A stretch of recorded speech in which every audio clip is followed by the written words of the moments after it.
I think that's the basis of the circular economy. So if you want to do it really properly, you shouldn't sell the product, you should sell the user experience or the benefit, you know. And normally we shouldn't sell showers, but the shower experience. And we only can sell it if we can take it back.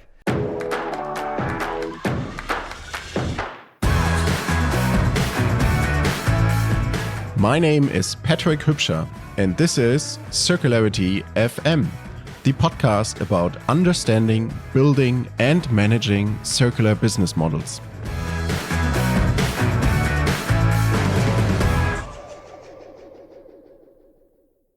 Hello again, and welcome to a Circular Design Summit series. We have 3 episodes in cooperation with the German Design Council. Why? Circular economy starts with design, and the Circular Design Summit brings together leading experts from industry and design, united by the vision of design as a major driver for circularity in business. After the keynote by Kathie Morgenroth, we'll continue with the expert panel. It is moderated by Karel J, Golta, founder and managing director of Indeed Innovation. Panel members are Kathie Morgenroth, Head of Sustainable Design at Google, Steffen Erath, Head of Innovation and Sustainability at Hansgrohe, and Markus Kühlert, Co-Head Research Unit Production and Consumption Systems at Wuppertal Institute. Before we start, I have an offer for you. If you want to get the actionable one-pager about this conversation, sign up for the Circularity FM newsletter. You can find it at www.circularity.fm. But let's hand over to Karel and start with the panel. Now, the topic in terms of circular shift is all focusing on design. And what we're going to discuss in the next 20, 30 minutes is about the focus on how design can either help shifting the circular economy, and also the other way around. And before we start, I want to make one thing clear. You, dear audience, are a big part of this activation here, right? So we need you by taking part using Slido, asking questions, and to exercise that, we'll have a first poll. So please, now you're allowed to pick up your mobile phones, smartphones, and please follow the link and answer the poll. And hopefully we're going to see the results displayed here on stage as well. And the poll is very simple. I would like to know, for a starter, from all of you, which design discipline do you think will be most impacted by the transition to a circular economy? Okay, so which design discipline do you think will be impacted? So not the other way around, which one will impact circular design, but which one will be impacted by this shift? And I'm very curious to see. And by the way, this is a good start. So keep on using Slido, at least with half of your brain, so that you can still listen to the panelists here, but so we can get a little bit more input from your side. And if it is possible, no, we have to turn our heads if you want to see it. It's interesting. Ooh, so on top is obviously the winning horse, which is industrial and product design. So Peter Post is downstairs giving his masterclass. He would be very interested in seeing that UX is last in terms of which one is going to get impacted. I find that highly interesting, honestly, and maybe that's a good start then to kick the conversation off. So thank you for participating, and please, if you feel like you want to ask a question, drop it. You can vote on it, and then we, or I here with the iPad, can see which one is ranking best, and I will try to mend it and blend it into our conversation. But let's start on our side, guys. So first of all, thank you again for participating. Thank you for giving us actually quite a good segue into the conversation here. And I would love to start with you, Steffen, asking, you described it for you guys in the bath industries and wellness, also personal wellness industry, you could say, that it has different meanings. participating in a circular economy. You just ended about the systemic approach of saying, hey, actually, we have to think about the glue, about the bonding of the different materials in order to facilitate take-back opportunities. So could you tell me maybe how is your industry uniquely approaching circular design, and where do you see the biggest changes happening? Not the challenges, but the changes for good maybe in your entire industry. So that is actually for all of you. Don't only think about your company. We might not be allowed to know about what Google is thinking, but maybe your industry is such, and the same goes for you in a second. So Steffen, please. For us, the biggest driver, it's actually architecture, because we call it the GP, the global project business. So they have really set their targets. If you look into Hilton hotels or Motel 1 or whatever, they have some sustainability targets which are separate from the financial targets. And even some cases, water reduction doesn't make a sense financially. They have this goal and they have it in their MBOs. And this is why for us, the biggest driver for change is actually the residential building and architecture. And I think architects as well as designers, they are very open for this sustainable change. I see a lot of business leaders who are more skeptical because they don't see the business case. Great answer. We'll get back to the business case in a minute. Kathie, what about Google or the consumer electronics industry as such, IT and things like that? Google TV industry.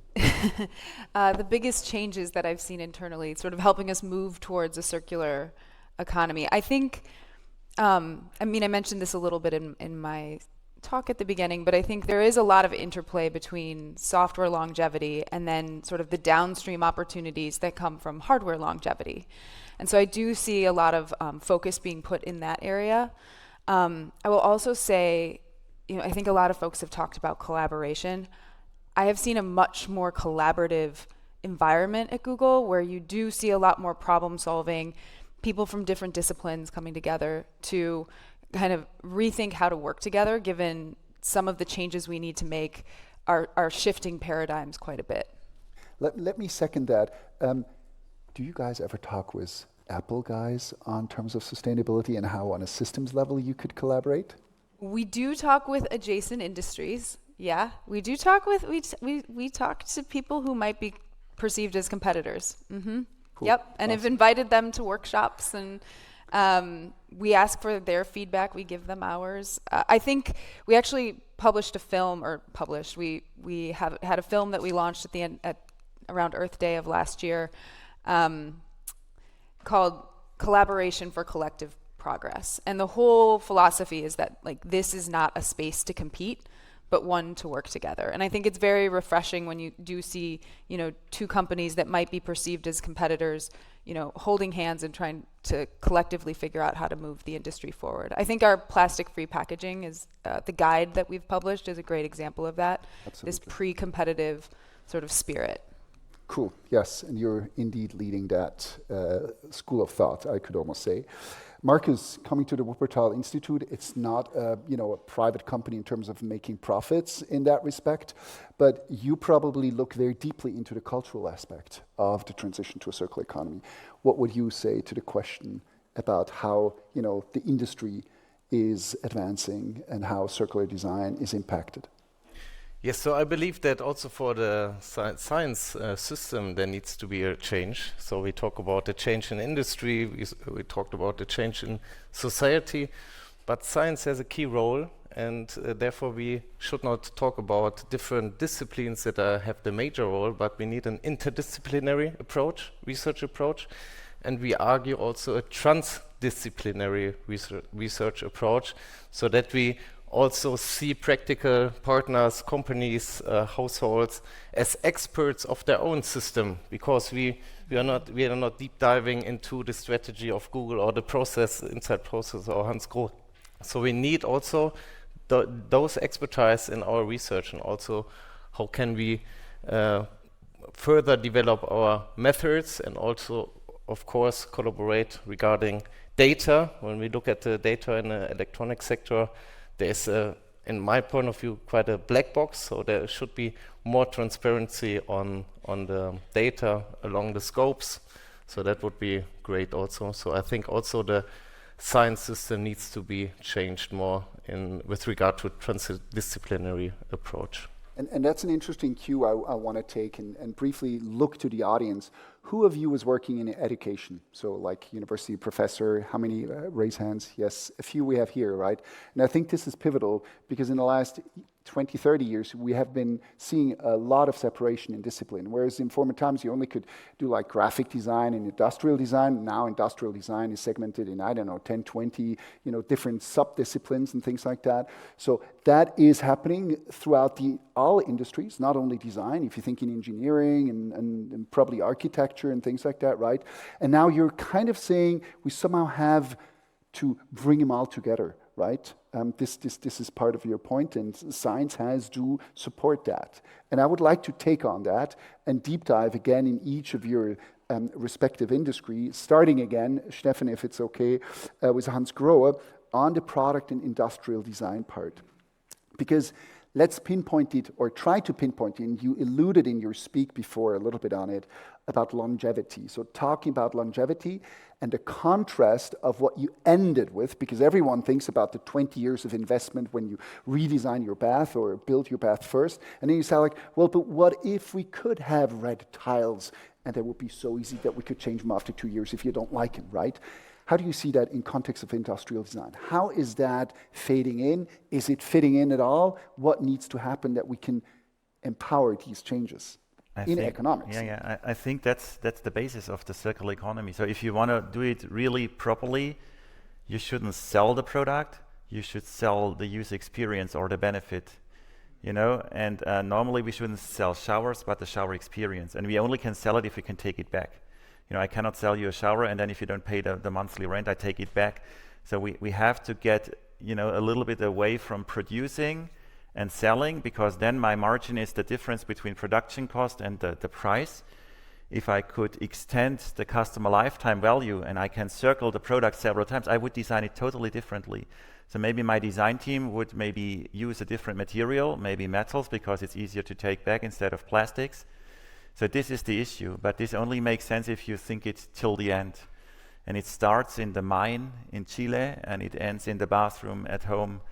And we have to design ecosystems that you can take it back. And maybe it's not our job, maybe it's the secondary industry taking care of it. By the way, dear panelists, if you feel like you want to second an opinion or contrast it, please go ahead.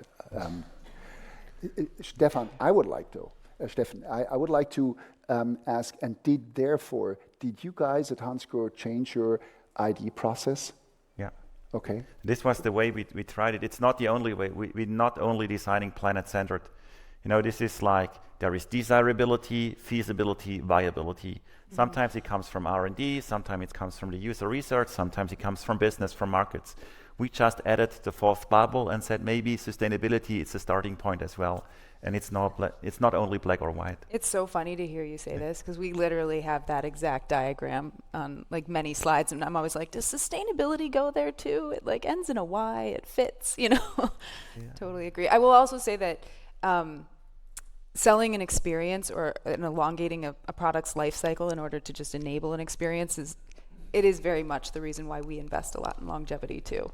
Because you can imagine if you're investing in longer lasting hardware, you can hand that product down, you can, resell it, so through a refurbished product business case. And so it is very top of mind for us too.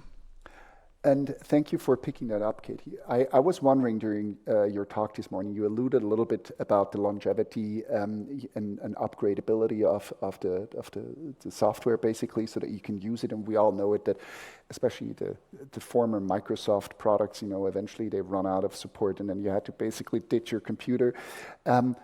Nonetheless, how well, and let's be industry specific rather than Google maybe specific, how well do you think physical design and digital design collaborate together to make sure that circularity is upheld?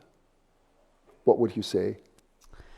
I think it's emerging. I think we're getting better at it. I think, when you sort of realize that one impacts the other, it's creating more of a circular interaction model within our company. And I think that I think, the thermostat is a proof point of a product that's had a software experience that has gone right alongside the hardware experience to help people reduce their energy consumption at home. I think that's been a really great example for a long time of hardware and software working together.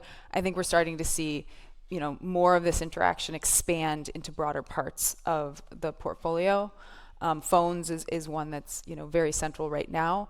But I think the more this gets comfortable, then you can take on the next hard thing and the hard thing after that. And so I think it's step by step, but I think we're making progress. And by the way, I would like to congratulate both of you, because you built a little bit in both of your speeches on that, because the Nest story, although in the audience there were some like, this is greenwashing kind of a thing. It isn't, because it solved the true problem, right? Because thermostats in the United States were just a thing no one ever touched, right? And it was never right. The temperature was never right? And suddenly you solved the problem by not making an additional work stream out of it. You just solved it by a beautiful piece of technology, you could almost say. And that's what you said before, right? Damn, just what is the purpose of your business, and what is the problem you really need to solve? And sometimes that can create beauty. It is, and if you start with sustainability, sometimes it's not the selling point. We had this discussion earlier. There is a nice work from Johanna Gollenhofer, and she wrote this book about the 60% potential. So there is only 20% of the people, even here in Germany, who really buy green. The 60%, there's 20% they never buy green, but the 60%, if you ask them, they pretend to be green, but in their buying behavior, they're really egocentric. So when you go to market your product, I think you should always put the user benefit first, and then the sustainability benefit is secondary. But it's in a way thank me later, because it has a benefit the long term. But I wouldn't put this at the first page, because then you stay in the niche, and we have to get into the mass market. So there is really this need to really solve a user benefit as well. Only solving planetary issues is not enough, unfortunately. Markus, please. Maybe with this regard, I also believe that it's very important to think about what we call the literacy. So do you have as a consumer, do you have the competencies to distinguish between a sustainable or non-sustainable product, but also getting the possibility to buy a sustainable product? For instance, sustainable nutrition during the day, is there nearby, very easy to get, or is it very, very complex to receive? Mm-hmm. And I think that's the key challenge, or also the opportunity for companies to make those product service systems happen that invites you also for sufficiency lifestyles. So how many products, electronic products, also in the bathroom, how many different goods do you really need, or what's the effect of, okay, I get the inspiration of this puristic design, for instance, for a very sufficient lifestyle. And I think this culture that changed through business models, maybe new business models, product as a service business model or service economy, I think that's a challenge, but also an opportunity that hasn't been enough discussed and developed so far. Yeah, to build on that a little bit, I think, in your presentation you were talking about how a shower head that was made many years ago is not as efficient from a water consumption perspective, and so buying a new one seems counterintuitive to sustainability, but is better. Mm-hmm. And I think in the case of the thermostat, like you say, Karel, it was once a time when they would just run all day long, and so the amount, while it's a very old and maybe well-made piece of hardware, the result was that there was just a lot of energy drain happening when nobody was even home. And I think you're right that consumer awareness of how their behavior is making an impact is really important. I think something that I know I value is when I get my little report every month as to how much energy did I save by making more eco-conscious actions at home with my thermostat and my devices. And I think maybe there's an opportunity to extend more of that so that it's lightweight and it's also encouraging, so that it doesn't make people feel like it's a lecture, but it's like more in their hands. Yeah. Yes, that's also what you mentioned before about sufficiency, because it's almost with negative and narrative. But I think there's a lot of positive about sufficiency, because you see we have much more diverse solutions or what you can buy or what you haven't buy, you don't need to buy. And there's always an opportunity, but not always just a negative impact. Okay, I can't buy this because of the environmental pressure. So there needs to be a more enjoyable fun in finding the best solution for yourself and also for new business models. We have a beautiful questions, or many beautiful questions from the audience. I'd like to hone in exactly on that one, because the question is also in your communication, Steffen, before about the cool concept you showed. Here the question is, how much of visible, sustainable, or circular look or experience do we need in the future to sell the idea to our customers? Because that's exactly do we even communicate it, and how do we communicate it? Where is the value of the point if it is about the experience? And do I want to experience that I just used a liter of water for my shower instead of 10? Do I actually care? Yeah. I would say we are living in a distrust society. And how should I trust that this is correct, this information which stands on the packaging? I think this is now the new reason to strengthen the brand. So I trust brands, and if I trust Hansgrohe, I'm in the relevant set and people buy this brand. So I think the brand is getting more and more important in terms of sustainability, because the single feature is so difficult from an end consumer perspective. If you just renovate your bathroom every 20 years, how should I know that the water is now the biggest lever? Maybe I think it's the plastics. So, but if I trust the brand, then I believe them. And this is why I think for marketeers it's so important to be transparent, as well to show setbacks in the journey of the green transformation, not only tell the nice stories, as well the setbacks, and then try to be authentic. I think that's the best way forward. And Markus, do you have any examples from your research that would underline or?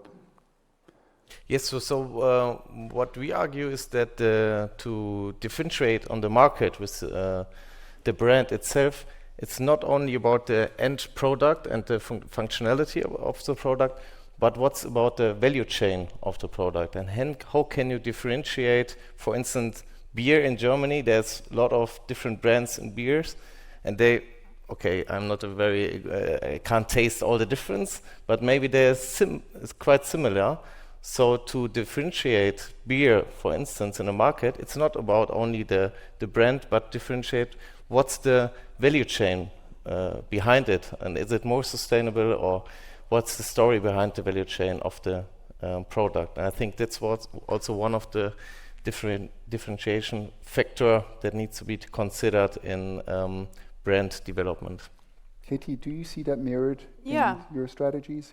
Yeah, I mean, I think marketing, the more authentic we can be with our marketing, the more we will move away from the greenwashing and just being very specific about what are we actually proud of on this product that's moving the needle forward. I do think there's a lot of the use of the word "it depends," because the complexity in this space is massive. You might make a product more durable, but that could have a negative impact from a carbon perspective. But then you want to incite people to keep using the product, and then how does software play a role? And I think, so we have to continue to sort of pass the baton and continue to build on what we learn. I think from a marketing perspective, even like showing some of the film or static images of our reliability lab, we don't need to just say we made the product more durable. We can show you how, and we can show you what it looks like in those labs. And I think the more we sort of take an authentic approach to sort of amplifying where in the value chain we're working on making an impact, I think it'll be more believable. I think as well, when you look on products, we are always used to have new products which look stunning, always without any issues. If you look into the Japanese culture, you have this wabi-sabi style, the perfection of imperfection. And I think this could help us as well in the circular economy to say, for example, we have a wooden floor, and now we have some 3 kids and they play around, and then later you don't argue that there is an issue in your tiles or in your floor. It tells a story. It's like we tell a story when you look at our hair and our skin and everything. It makes it more interestingly. And I think we need this for products as well. And if the chair is 30 years old, maybe it's worth more than when it's new. And this is the mindset we have to change a little bit as well from a consumer perspective, to value maybe the old stuff because it's unique. There is, all the rest we designed here. It's Bauhaus style, so it was designed to manufacture in mass production. This was the need of the time back in the time, but maybe now it's different, and we want all hyper-personalized products. Maybe this means that they have some issues and some. Let's use one of the audience questions to ground that a little bit, and we have about 4 minutes left, so let's discuss it. And before we go to a closing question I have for all of you, we have an audience question that has been promoted. The idea of ESPR, so the Ecodesign for Sustainable Products Regulation, is to enable consumers to make more sustainable decisions. How do you prepare for such a legislation, and how do you, go beyond being compliant? And some of you, you went into a little bit, but so first of all, the reality of, the regulations that we face, wandering and changing from times to times, but how would you say, how can we manage, or how are you managing this? And especially then also with the desire of going beyond to be a trailblazer, basically, on that side. Maybe starting with you, Kathie. I can say this. I can say that, handful of years ago, I didn't know who my compliance partner is, or was. And I can say now, we have very regular meetings with one another and we run into each other and we always have something to say. And they're invited into our design, workshops. They're briefing our design team. They're part of that benchmarking process, and they're helping us stay ahead and anticipate the future. So I think they are integral. I think that's a big change. Oh, is it formalized in your case at Google, the process of how you collaborate? Or is it more Google, personally driven? Without being too specific, they're a very integral part of the process. Good. Yes, okay. Yes, very awesome. Integral. Yeah. I take my 3 kids again. I have 3 boys, and I want them to play football. And if I want them to play football, I don't give them the FIFA rules to read through. This is like sustainability. I go on the soccer field and we score some goals. Totally. But it's important that there is a referee, because if they play against others and they play with the hands, they don't have a chance. So I think some people need to read this stuff through, but the innovation department, they should just have fun, and design department, they should see it as a playing ground, a soccer field. If you let them read the CSRD through, they lose the ambition. Markus, would you agree on that? Yes, in terms of the CSRD, of course, there's a big challenge. And there's also this omnibus development right now, so we will see how it goes. But there's also a point of trust in the EU with this regard. So we also follow the development of regulation very much. And we see, first it was very specific, very strong, very broad, very complex, and resource intense. And now they change to, completely the opposite. So what's the middle, so that you have impact with regard to regulation? Regulation is it's an instrument to develop new business models and products. And what we see, for instance, the Ecodesign regulation, that's also driven by products in product categories, but it doesn't meant to be for services. So what's the service behind the product? And I think this point of or this concept needs also to be integrated in the development of regulation, so that it's enhance the service behind it. Mm-hmm. Markus, with my closing question, we start with you, and looking at, you probably all have read one of the Circular Gap reports published by Circular Economy. Weirdly enough, they don't publish that anymore, maybe because it was so delusional. But if we look at the status of circularity globally, it's unfortunately not growing. Let's put it that way. But what do you guys, and starting with you, Markus, think would be the one action, not the one, but one action designers can take today, from your point of view, to actually make this shift, this transformation happen, or accelerate, or grow, feed? Yes, I believe collaboration with a focus on metals, because metals are not the part of this discussion today also, maybe partly. Metals or minerals? Metals and minerals, yes. And I think there's one of the key drivers when we look at the accessibility of for technic developments, innovation, we need to put a focus on this sector. Okay, listen well. Kathie. We talk a lot about metals. I can tell you that. Can believe. Recycled aluminum is a very big topic in our world.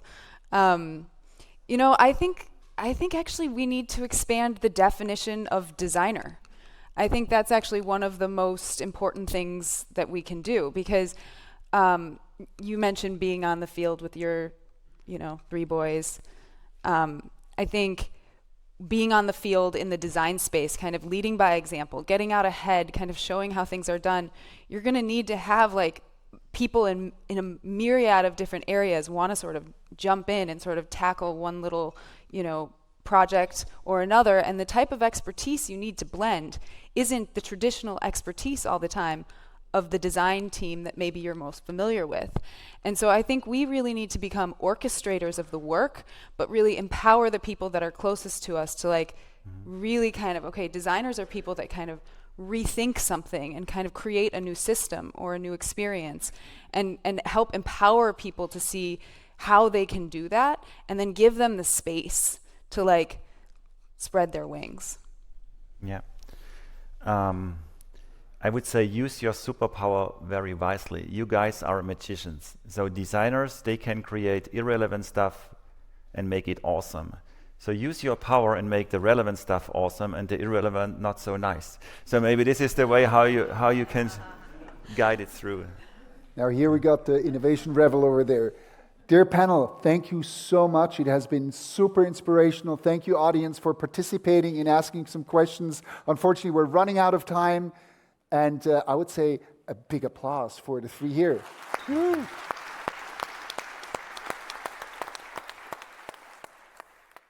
This was the expert panel, The Circular Shift, with Karel J. Golta, Kathie Morgenroth, Steffen Erath, and Markus Kühlert. This episode is part of a series about the Circular Design Summit 2025. If you want to get the actual one-pager about this conversation, please sign up for the Circularity FM newsletter. You can find it at www.circularity.fm. In the next episode, we will talk about the idea behind the Circular Design Summit. Until then, let's drive a profitable circular economy. And please don't forget, the most abundant renewable resource is your imagination.